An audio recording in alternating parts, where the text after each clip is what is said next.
दर्शक बंधु आज गोटे नुआ जॉब वैकेंसी गुड़िक आसी अच्छी जहाँकि इंडियन नेवी तरफ एमआर भाव नियुक्ति गुड़िक आसी अच्छी। यही पदवी पर ऑल इंडिया कैंडिडेट मैंने अप्लाई करेंगे। हेले यही पदवी पर किपरि आवेदन करेंगे, यार सिलेक्शन प्रोसेस किपरि एवं यार एजुकेशनल क्वालिफिकेशन गुड़िक कौन कौन रही यही वीडियो माध्यम आपण मानक मु जनईदेवी एवं यही वैकेंसी फुल डिटेल्स गुड़िक यही वीडियो तले डिस्क्रिप्शन बॉक्स रे दिए यही लिंक गुड़िक आपण मैंने ओपन करी यार संपूर्ण डिटेल्स गुड़िक पाइपर एवं यही वीडियोटी संपूर्ण भाव देखूँ जहाँकि यही वैकेंसी फुल डिटेल्स गुड़िक आपण मैंने पाइपर। चलतु वीडियो स्टार्ट करवा। ऑर्गेनाइजेशन नेमटी देखिकली join Indian navy. Indian navy तरफ यही नियुक्ति गुड़िक आसी अच्छी। Who can apply all India candidate भारतर सबु प्रार्थी मैंने यही पदवी पर अप्लाई करेंगे। सेहीपरि आम ओडिशा प्रार्थी मैंने यही पदवी गुड़िक अप्लाई करेंगे। सेहीपरि जेंडर देखिकली only male candidate can apply. केवल बॉयज प्रार्थी मैंने यही पदवी गुड़िक अप्लाई करिया पड़ियो बोली एटार जेंडरटी मेंशन कर देछि। या पर देखिने पोस्ट नेम। पोस्ट नेम टी देखिकली मैट्रिक रिक्वायरमेंट भावे जहाँकि एमआर भावे आपन को नियुक्ति रहिबो बोली एठारे मेंशन कर देछि। या पर देखिने एप्लिकेशन मोड। एप्लिकेशन मोड देखिकली तो ऑनलाइन केवल ऑनलाइन मोड माध्यम यही पदवी पे अप्लाई करिया पड़ियो बोली एठारे मेंशन कर देछि। एप्लिकेशन स्टार्ट डेट देखिकली 29 अक्टोबर 2021 जहाँकि 29 अक्टोबर यार आवेदन प्रक्रिया गुड़िक आरंभ होछि। सेहीपरि एप्लिकेशन लास्ट डेट देखिकली 2 नवंबर 2021 जहाँकि यही पदवी पे 29 अक्टोबर 2 नवंबर 2021 मध्य यही पदवी पे अप्लाई करिया पड़िबो।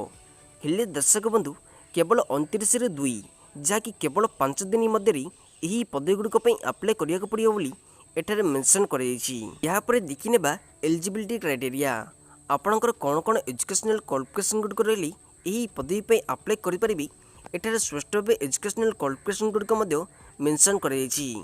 एजुकेशनल क्वालिफिकेशन गुड़िक देखिकली candidate must have pass matriculation. आपण माने केवल मेट्रिकुलेशन जहाँकि 10th क्लास पास करचंती यही पदवी पे अप्लाई करेंगे बोली एटा स्पष्ट भाव मेंशन कर देछि। यहाँ पर देखिने पे स्केल जहाँकि सैलरी डिटेल्स गुड़िक एठारे मेंशन कर देछि। सैलरी देखिकली 21,700 रु 69,100 पर्यंत आपन को पेर मंथ हिसाब से सैलरी रहिबो बोली एठारे मेंशन कर देछि। सेहीपरि आपन को ट्रेनिंग समय जहाँकि 14,600 टंका आपन को ट्रेनिंग समय सैलरी दिज्व बोली एठारे मेंशन कर देछि। या पर देखिने सिलेक्शन प्रोसेस। यार सिलेक्शन प्रोसेस गुड़िक देखिकली ड्यू टू कोविड-19 pandemic and expectation which being made in the public interested written approximately 1,750 candidates will be called up to written examination and PFT। एठारे स्पष्ट भाव मेंशन कर जहाँकि यही पदवी पे ऑल इंडिया कैंडिडेट मैंने अप्लाई करेंगे। किंतु सेति मध्यरु केवल 1,750 कैंडिडेट मानक जहाँकि राइटन एग्जामिनेशन एवं जहाँकि PFT जहाँकि फिजिकल फिटनेस टेस्ट को कॉल लेटर गुड़िक दिज्व बोली एठारे मेंशन कर देछि। सेहीपरि एठारे आउरी मध्य मेंशन कर जहाँकि the short listing of the candidate for the written examination and PFT will be undertaking the basic of the percentage of the qualifying examination. जहाँकि एठारे आपणकर 10th क्लास मार्क आधार आपण को चयन कर एठारे मेंशन कर देछि। सेहीपरि एठारे आउरी मध्य मेंशन कर जहाँकि the cut off mark may be vary from state to state a vacancies. आपण को जहाँकि एठारे जहाँकि वैकेंसी जहाँकि रही स्टेट वाइज आपण को जहाँकि कट ऑफ रही एठारे उल्लेख कर देछि। यहाँ पर देखिने written test details. Written examination test details गुड़िक देखिकली the question paper will be Hindi and English. आपण को क्वेश्चन पेपर टी हिंदी एवं इंग्लिश लैंग्वेज आसियो बोली एठारे मेंशन कर देछि। सेहीपरि एठारे the question paper will be comprise 2 section. यही क्वेश्चन पेपर जहाँकि रही या 2 सेक्शन रे विभक्त कर देछि। प्रथमे देखिकली साइंस एंड मैथमेटिक्स रहिबो। सेकेंडा जनरल नॉलेज हिसाब से आपन को 2 सेक्शन रहिबो बोली एठारे मेंशन कर देछि। सेहीपरि एठारे आउरी मध्य देखिकली the standard of question paper will be 10th level जहाँकि 10th स्टैंडर्ड लेवल रे आपन को क्वेश्चन गुड़िक आसियो बोली एठारे मेंशन कर देछि। सेहीपरि यार समय सीमा देखिकली 30 मिनिट्स। यही एग्जामटी जहाँकि रही केवल 30 मिनिट भितर कंप्लीट करिया पड़ो बोली एटार समय सीमा मेंशन कर प्रथमे देखी नेबा physical fitness test. Physical fitness test देखिकली PFT will be consisting 1.6 km run to be completed in 7 minutes। आपण को रनिंग टे रहबो जाकि 1.6 km रनिंग टी आपण माने 7 मिनिट भितर कंप्लीट करिया को पड़ियो बोली एटारे मेंशन कर दैछि। सेहीपरि एटारे आउरी मध्ये मेंशन कर जाकि approximately 400 candidate will be issued call of medical examination. जो मेडिकल एग्जामिनेशन टी रही सेतिरी 400 कैंडिडेट्स माने जोग देबे बोली एटारे उल्लेख कर दैछि। सेहीपरि मिनिमम हाइट देखिकली 157 cm रखा जाइछि। सेहीपरि weight and chest should be in a proper net. एठारे स्पष्ट भाव मेंशन कर जाकि आपण मानकर जाकि वेट एंड चेस्ट जाकि रही नेचर हिसाब से देखा बोली एठारे उल्लेख कर जाइछि। या परे देखि नेबा सिलेबस डिटेल्स।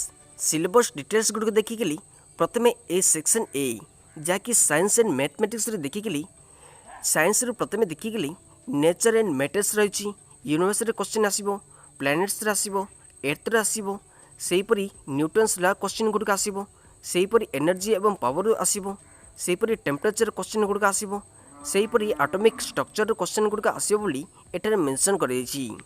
सेहीपरि मैथमेटिक्स रे देखिकली आपण को रेशियो एंड प्रोपोर्शन रहइबो, अलजेब्रिक रहइबो, सेहीपरि ज्योमेट्री रहइबो, त्रिकोणोमेट्री रहइबो, सेहीपरि आपण को इंटरेस्ट प्रॉफिट लॉस यहीपरि आपण को मैथमेटिक्स क्वेश्चन गुड़िक आसीबो बोली एटारे मेंशन कर दैछि।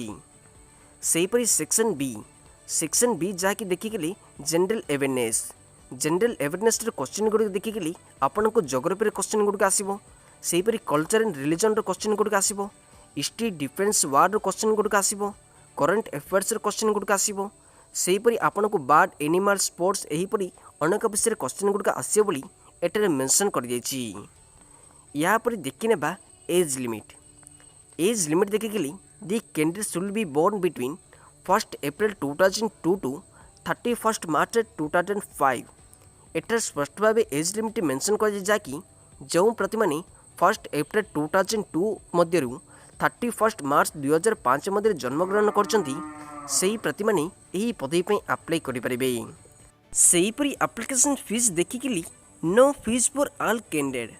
बिना एप्लिकेशन फीस रे सबु प्रति माने एही पदवी पई अप्लाई करि परिबे। हेले दर्शक बंधु आपण माने केवल 10th क्लास पास करछंती एही पदवी गुडको पई अप्लाई करि परिबे। आपणक सर्कल रे जो प्रति माने 10th क्लास पास करछंती सेही प्रति माने को एही वीडियोटी शेयर कर दियंतु। एवं दर्शक बंधु एही वीडियो माध्यम रे आपण माने यार संपूर्ण डिटेल्स गुडको पाई पारछ बोली मु आशा करछि। एही परि लेटेस्ट जॉब अपडेट गुडको पाया पई आम चैनल गोटे लाइक शेयर एंड सब्सक्राइब कर नियंतु। एहीपरि लेटेस्ट जॉब अपडेट गुडको आपण माने खूब शीघ्र पाई परिबे। Thanks for watching.